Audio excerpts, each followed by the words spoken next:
Acompanhe agora mais um tema doutrinário do Evangelho de Jesus.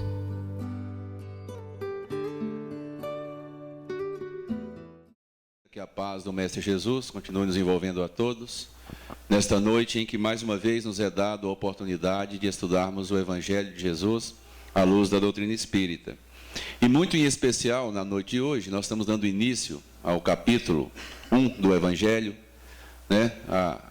A proposta espírita é de uma evolução infinita, constante. Então o Evangelho, que é a base filosófica, moral, religiosa da nossa doutrina, ele é sempre lido e relido nas casas espíritas. Então nós estamos iniciando o capítulo 1, que tem como título Não Vim Destruir a Lei. E nos é apresentado 3 lições, que é Moisés, Cristo e o Espiritismo.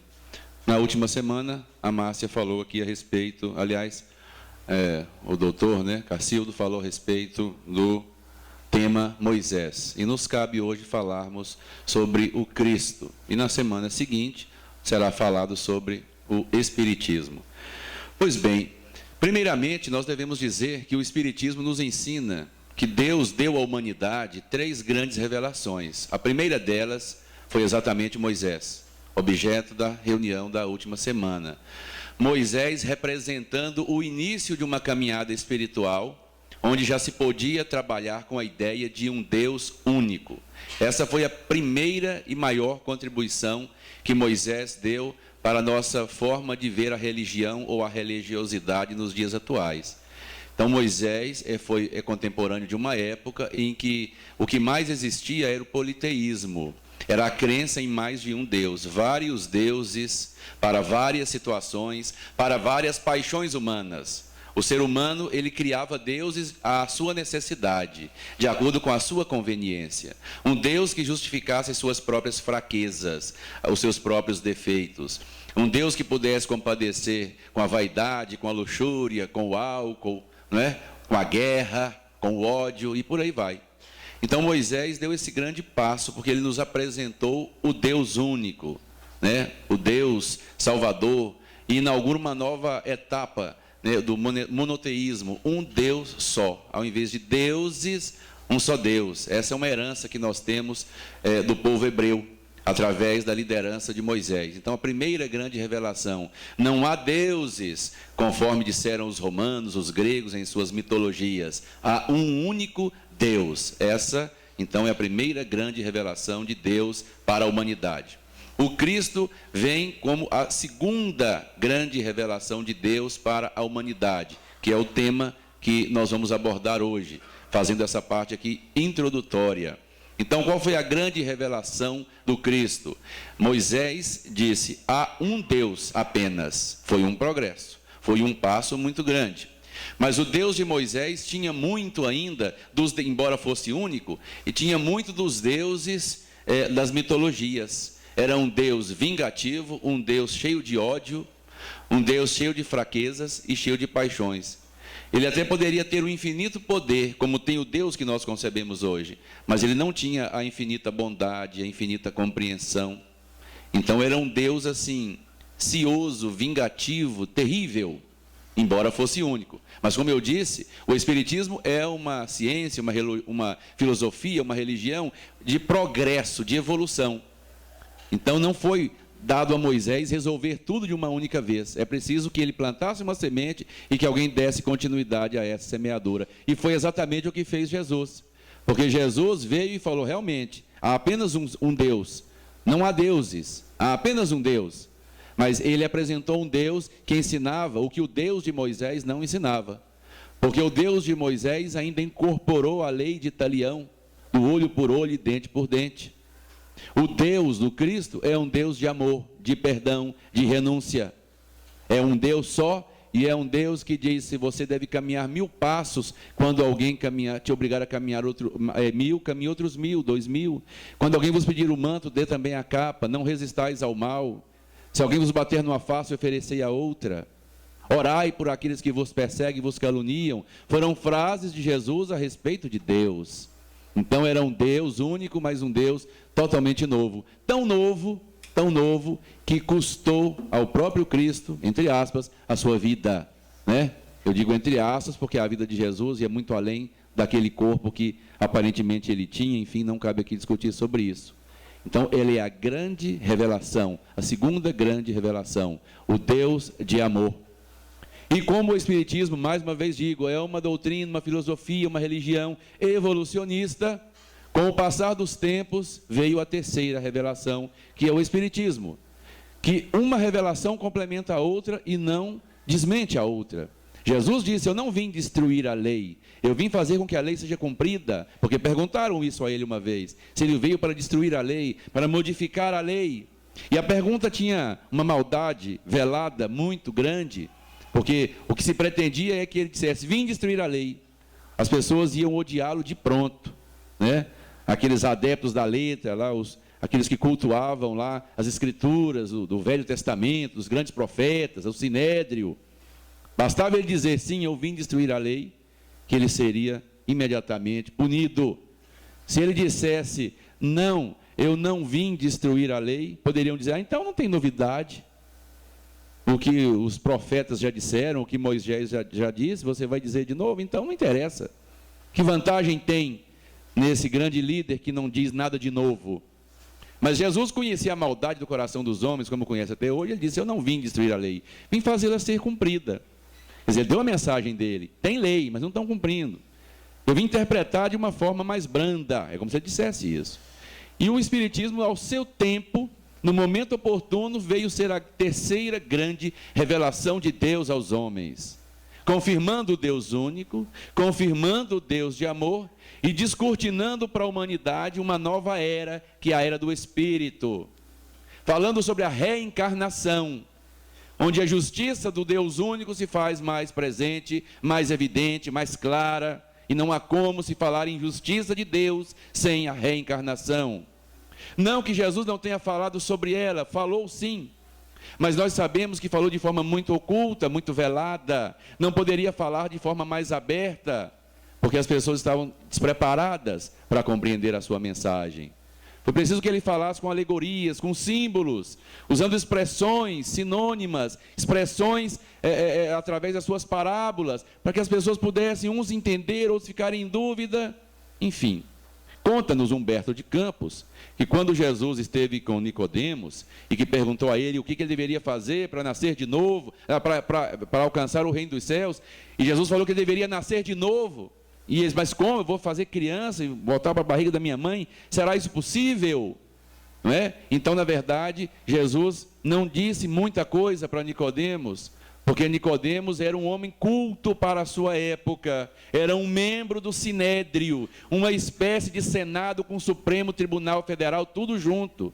Era uma casa onde estavam reunidas as maiores personalidades daquele tempo, daquela época, com poder legislativo e também judiciário. E ele, daquela posição que tinha, ele disse: mas como é que é isso? Eu não entendo. E Jesus apenas disse: você é mestre em Israel e não compreendes o que eu te digo. Eu não posso falar mais do que isso.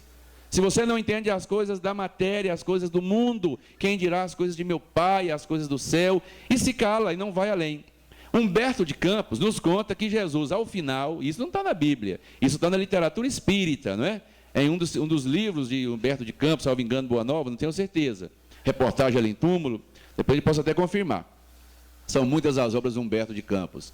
Então, diz que ele falou abertamente para os discípulos, sabe? Falou o que era mesmo. E eles ficaram maravilhados e quiseram sair, falou, rasgado sobre a reencarnação. E que então os discípulos quiseram sair falando aquilo. Falou: não, para. Jesus falou: pode parar. Né? A linguagem de hoje: está doido? Está doido.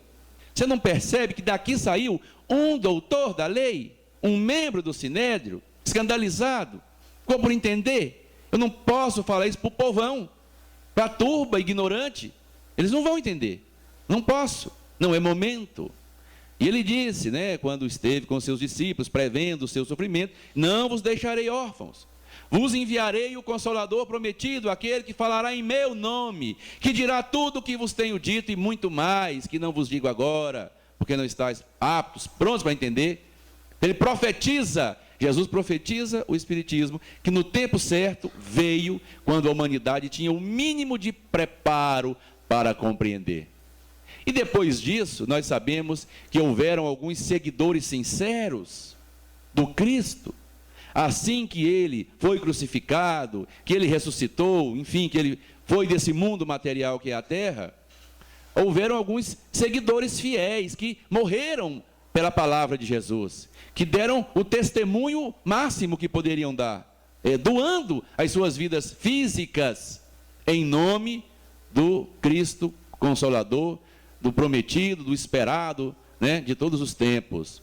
Mas nós sabemos também que, infelizmente, esse movimento que se denominou cristianismo foi corrompido pouco tempo depois. E o que se viu depois da partida do Cristo foi um movimento dito cristão que banhou a terra de sangue. Essa é a verdade. Que corrompeu todas as frases, todas as palavras, todas as expressões de Jesus e fizeram uma junção de poder temporal, de poder material com poder espiritual e denominaram cristianismo. E aí nós perguntamos, o espiritismo é cristão? O espiritismo é um braço do cristianismo? E eu vou dizer, oficialmente não. Mas o espiritismo não segue o Cristo, que está aqui emoldurado, né? Atrás aqui, não segue? Seguimos sim. Agora, cristianismo foi o nome de um movimento que foi dado, pseudamente atribuído a Jesus, para fazer uma dominação material. E muitas concessões foram feitas para se adequar ali à possibilidade de uma nova religião forte, foi a mais forte que o mundo já conheceu, que estava nascendo ali, através de interesses materiais. E aí negociaram com muita coisa, uma delas com a data de nascimento do Cristo, que nós respeitamos, que tendo sendo 25 de dezembro, e que de fato os historiadores provam, por A mais B, que não foi nessa data. Mas, para fundar esse cristianismo, eu já não estou falando mais do Cristo. Do Cristo eu falei até agora mesmo. Agora eu estou falando do movimento que se denominou cristianismo. E para que o cristianismo se solidificasse, ele deveria ter toda a aparência do segmento de Jesus. Mas muitas coisas foram implantadas ali. Suprimiram a reencarnação, trocaram pela ressurreição, que é coisa diferente. Reencarnar e voltar num novo corpo, cientificamente possível. Outra coisa é ressuscitar, que é fazer um cadáver voltar a viver, cientificamente impossível. Outra coisa é mudar a data do nascimento de Jesus para uma data semelhante, ou próxima, ou igual a de um deus dito pagão daquela época, o deus Sol, que teria nascido nessa mesma época, uma forma de composição. É como fundar um partido político, e você traz para dentro, quando não tem muita ideologia definida, vários segmentos, até segmentos rivais. Você junta lá PDS com Arena, com PSDB, com PFL, com tudo que você quiser, para fazer um partidão que tem interesse de governar, vamos dizer assim. Outra coisa é falar muito do sangue do Cristo, o sangue, do cristianismo, o sangue. Por que não vamos falar em sangue? Nós estamos falando no Espírito, é o Espírito é que vivifica. Mas até para também ter a simpatia dos hebreus lá do Velho Testamento, onde tudo se fazia com sacrifício de sangue, se sacrificavam animais, às vezes até pessoas, então o sangue lavava, o sangue purificava, na visão daquela gente. Mas o novo movimento do cristianismo precisava disso, precisava ter apoio em todos os segmentos. Então vamos trazer também o culto do sangue que lava o pecado, do sangue que redime, quando na verdade é o Espírito que vivifica. A carne é transitória, a carne é efêmera, a carne ela apodrece, ela se decompõe. O que vive, o que pré-vive e o que sobrevive é o Espírito. E por que falamos do sangue? Mas falamos a respeito dele. Criamos todas as castas de divisão social dentro de um movimento que na sua origem, se é que podemos dizer assim, o movimento, quando Jesus e seus 12 apóstolos viviam numa total igualdade, não havia superioridade, nem ele, o Cristo, se colocava acima dos seus discípulos, dizia ao contrário: vós sois deuses, podeis fazer o que eu faço e muito mais. Então ele a todo momento se colocou na condição de humilde. Aquele que se eleva será rebaixado, aquele que se humilha será elevado. Essa era a palavra dele. E o movimento dito cristão foi estruturado em castas. Cria-se a figura de um papa infalível e a partir daí todo um clero. Então esse é o cristianismo. Nós não descendemos desse movimento. Com todo respeito, eu falo aqui historicamente. Eu não estou aqui falando, criticando, porque não nos cabe criticar. Mas quem quiser saber mais sobre isso, leia depois o livro A Caminho da Luz, que Emmanuel desce a detalhes sobre tudo isso que nós estamos falando aqui. Vou repetir o nome do livro, A Caminho da Luz, da psicografia de Chico Xavier, uma das primeiras obras por ele psicografada, há mais ou menos nos anos 40, nos 30 talvez, anos 40, o Espírito é Emmanuel. E depois, nesse segmento, nós temos o protestantismo muito respeitável, porque muita bênção leva, porque a verdade é enxergada e dita de acordo com a compreensão das pessoas. Não há verdade maior ou menor, existe capacidade, percepção de se entender uma realidade. E veio através de uma reforma, daí o nome protestantismo.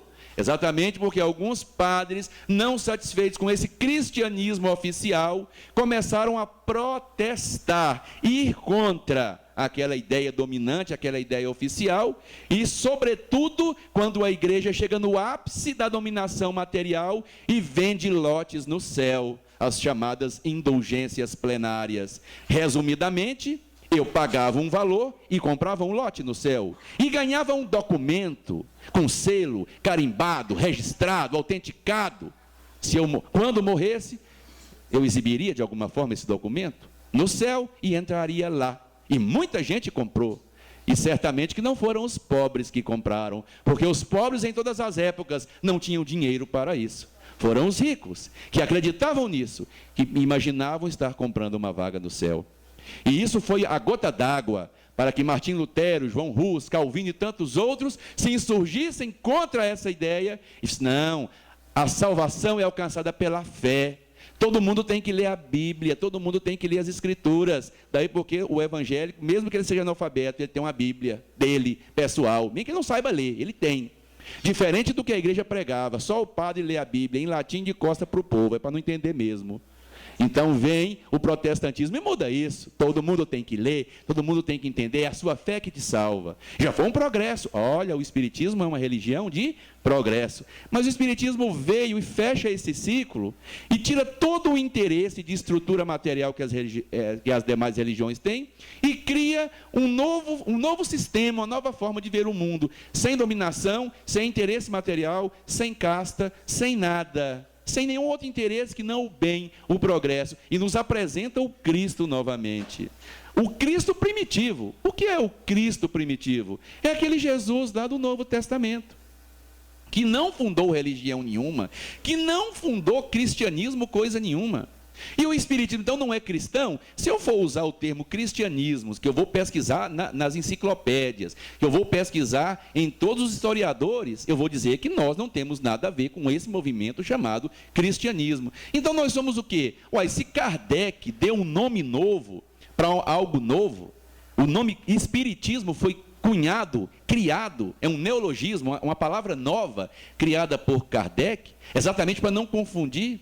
Ao invés de espiritualismo, que era um nome já conhecido, Kardec diz, é coisa nova, é ciência nova, então um nome novo, para não fazer confusão, espiritismo. Ao invés de espiritualista, espírita ou espiritista, que é coisa nova. E eu vou me atrever aqui, se nós não somos cristãos, nós devemos ser crísticos, vinculados ao Cristo. Porque se eu digo crístico, é relativo ao Cristo, é vinculado ao Cristo, mas não necessariamente ao movimento que se criou com o nome cristianismo e que não honrou o Cristo de maneira nenhuma. Nós sabemos pela história, e quando nós falamos isso, não é baseado nas obras espíritas, é na história, que a Idade Média foi uma idade de atraso para a humanidade. Eu não vou dizer de total atraso, porque Deus, de tudo ele tira o bem, Deus de tudo ele tira o progresso. Das situações mais escabrosas, há uma lição de Deus para as nossas vidas. Mas a ciência oficial, os historiadores dizem que foi o período das trevas.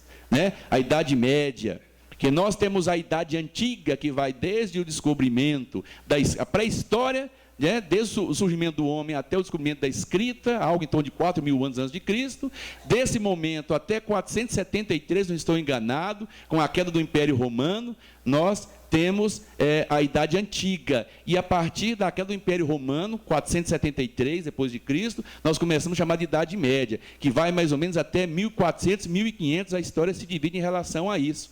Então, em torno de 1000 anos, a noite dos 10 séculos, né? 1000 anos de muito atraso. E aí está, o cristianismo, que é cunhado com esse nome de movimento cristão, fez muita coisa errada nessa época. Só vou citar um caso, né, de alguém que diz, olha, eles pensavam, a Terra está parada aqui no centro do universo e o Sol está girando em torno dela. A gente lembra de ginásio, quem estudou isso aí lembra, né? É a questão aí do geocentrismo, né? A Terra, tudo gira em torno da Terra. Aí vem Nicolau Copérnico e fala, não, é assim, é o contrário. É o contrário, é como a gente imagina hoje. Ele não pensou 100% como agora. Ele não pensou o universo todo, não dá para pensar. Na época, não. Fez um progresso. É a Terra que gira em torno do Sol. Nossa, que heresia, que absurdo. Põe fogo. Põe fogo. Ele teve que negar. Ele negou, mas assim, diz que ele falou assim, mas que gira, gira, né? Assim, com ele mesmo, né? Não, não gira, não. Não é o Sol que gira em torno da Terra mesmo. Ele não quis morrer. Teve medo, né? Mas que consigo mesmo falou assim, não, mas que gira, gira. Ou seja, é a Terra que gira em torno do Sol. Aí o cristianismo queria matá-lo porque ele falou isso. Agora, o espiritismo é o contrário. Eu estive em Anápolis quarta-feira passada, na Semana Espírita, falando sobre a questão das leis morais, sobre a crise de consciência, essa coisa toda. Então, nós chegamos à conclusão que o espiritismo, ele respeita a ciência, ele não nega, porque é uma doutrina de evolução. Tanto isso é verdade, que Kardec falou, olha, o espiritismo, né, maravilhoso, a gente sabe disso, não é verdade, Júnior? Mas ele falou assim, ó, se um dia a ciência provar que o espiritismo está errado num ponto, o espiritismo tem o dever, a obrigação de se mudar nesse ponto. Vocês entenderam isso? Kardec falou isso. Se em um determinado momento a ciência provar que o espiritismo está errado num ponto, ele deve mudar nesse ponto. Por que ele falou isso? Porque ele sabia que o progresso é infinito e que as conclusões que ele tirou estavam de acordo com o conhecimento científico da época e que esse conhecimento iria evoluir muito e o espiritismo tinha que evoluir junto. Agora, o que a gente tem visto é o contrário, é a ciência comprovando o espiritismo. Essa é a verdade. Nós temos visto aí, né, a quantidade de médicos hoje, a neurociência hoje revoluciona a medicina e trabalha com vertentes que o espiritismo prega, essa questão das energias, dos chakras, dos centros de força, isso hoje é uma realidade para a ciência ortodoxa, profissional, da academia. E o espiritismo assim, não é confirmado, mas tudo bem, e nós acreditamos que vai acontecer isso. A reencarnação vai ser provada cientificamente em determinado momento. Mas se houver um equívoco, o espiritismo ele tem essa humildade de se curvar diante da evidência e se modificar. Isso não o desmerece, isso não o desmente. Exatamente por isso, meus irmãos, é que a figura de Jesus é uma figura de evolução. É uma figura que vai muito além daquilo que a gente só enxerga assim, muito focado. Alguém que veio e pregou a paz e o amor, é muito mais do que isso. No livro A Caminho da Luz, que nós mencionamos aqui de Emmanuel, ele conta lá que assim, uma pleiade, um grupo seleto de espíritos muito evoluídos, dos quais Jesus é um deles, veja bem, dos quais Jesus é um deles, se reuniu nas proximidades da terra por 2 vezes. A primeira, quando Deus deu a Jesus, e aí a gente tem que fazer um exercício mental para entender isso, porque não é bem assim, Deus, Jesus vem cá, faz um planeta ali, mas é para a gente entender como se fosse assim, quando ele recebeu de Deus a missão de construir um orbe, um mundo novo, no caso a Terra. A ciência oficial estima que a Terra tem algo em torno de 5 bilhões de anos. Quando ela começou a se desprender de uma nebulosa, né, de uma poeira cósmica aí, e se formou como um mundo há 5 bilhões de anos atrás. E Emmanuel fala no livro A Caminho da Luz que Jesus recebeu essa missão nessa época. Então, esse é o Jesus na sua dimensão espiritual evolutiva. Há 5 bilhões de anos atrás, ele era puro. Dá para entender isso ou não? É fácil entender isso?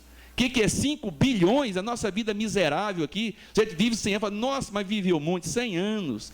100 anos. Nós estamos falando de 5 bilhões de anos. É mais ou menos ter 100 reais no bolso ou ter 5 bilhões na carteira. Então a gente não tem nem ideia do que é 5 bilhões de reais, o tanto de dinheiro que é.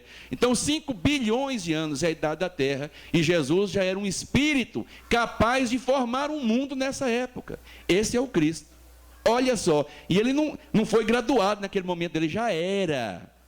Ele é tão importante que ele ficou impregnado na consciência da humanidade, que ele um dia veio receber aqui. Também no livro da Caminho da Luz, e confirmado também no livro de Edgar Armand, Os Exilados da Capela, fala isso, que Jesus recebeu aqui, no seio dos primeiros habitantes da Terra, isso milhões, bilhões de anos depois da formação do mundo, muitos espíritos que vieram de outra constelação, de outra, de outro sistema solar, lá de Capela, que foram degradados, vieram lá desse mundo, porque eles não tinha evolução para ficar lá. É o que se fala que a Terra vai passar, a gente sabe exatamente quando, não sabe, vai acontecer. Muitos daqui serão levados para muitas moradas da casa do Pai. E Capela, que não é o planeta, Capela é a estrela, a constelação do Cocheiro, era um mundo não identificado em nenhuma das obras que girava em torno desse Sol, Capela. E chegou num ponto, não dá para ficar aqui mais, não tem evolução moral, vamos para outro lugar, vamos para onde? Vamos para a Terra. E vieram para cá.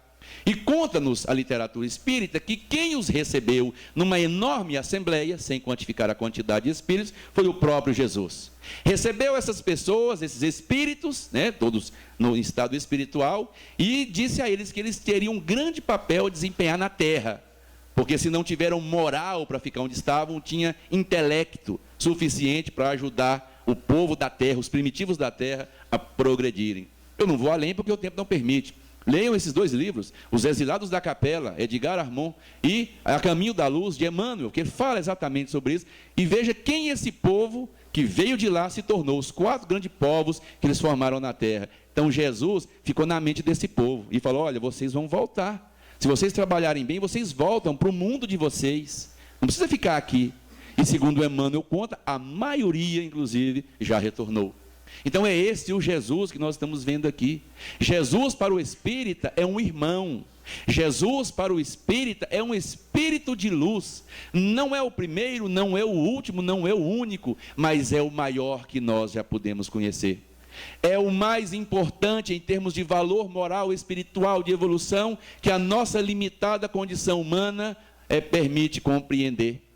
Isso não o desmerece, pelo contrário, o engrandece. Jesus trilhou os mesmos caminhos que nós trilhamos, passou pelas intempéries que nós passamos, pelas dificuldades que nós passamos, e se sagra como espírito de luz pelo seu trabalho, pelo seu esforço, pelo seu talento, pelo seu amor. E nos diz, vocês podem fazer a mesma coisa que eu. Então todos nós, meus irmãos, fomos criados iguais, estamos a caminho da luz, simples e ignorantes, viemos de um ponto único, caminhamos para o mesmo retorno que é Deus. Deus é origem, Deus é final de todo ser criado por Ele. E nós não somos piores nem melhores, somos mais ignorantes, somos menos vividos, menos experientes, mais teimosos ainda, mais voltados para o erro, para a ignorância. E Jesus é o grande farol, não há outro senão Ele. Se não somos cristãos oficialmente dentro do Espiritismo, devemos ser crísticos. É aquela distinção, nós devemos ter mais do que religião, nós devemos ter religiosidade, é diferente. Religião é fora, é culto exterior, religiosidade é sentimento, é alma, é espírito. Cristianismo é rótulo, é nome que deram, e corromperam e desonraram com as cruzadas, com as conquistas cruéis, com os assassinatos, com as mortes, com as fogueiras, com a Inquisição, com as indulgências e tudo mais. O crístico é da alma de Jesus, o nosso grande mestre salvador, hoje e sempre. Amém. Acesse o nosso site www.mensageirosdaluz.com.br.